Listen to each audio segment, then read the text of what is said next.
ছায়াপথের বাইরে থেকে নতুন সংকেত পেল নাসা।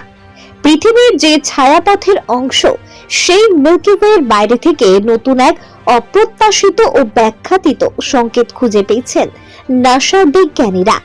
এই রহস্যময় সংকেত ধরা পড়েছে নাসার ফেরমি গামা রে স্পেস টেলিস্কোপে।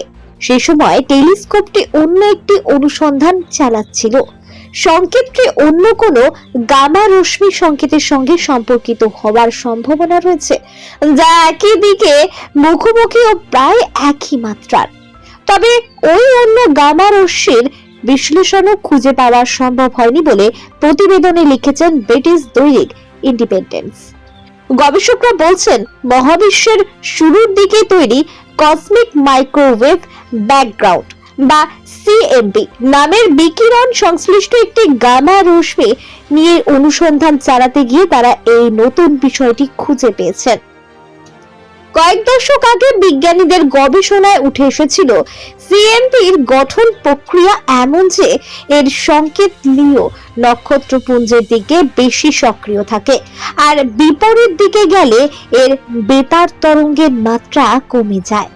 বিজ্ঞানীরা এই গঠন প্রক্রিয়া আরো ভালোভাবে বুঝতে চাইছেন, কারণ এই সংকেত সরাতে পারলে সিএমবির বিভিন্ন বৈচিত্র্য আরো ভালোভাবে দেখার সম্ভাবনা রয়েছে।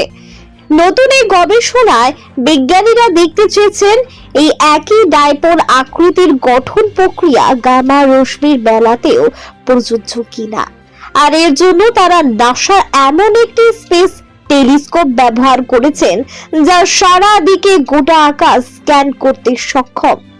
গবেষকরা এর গঠন প্রক্রিয়ায় ডাইপোল আকৃতি খুঁজে পেলেও তা পুরোপুরি ভিন্ন জায়গা ছিল। এর অবস্থান ছিল দক্ষিণের আকাশে, যেখান থেকে সিএমবির দূরত্ব অনেক বেশি।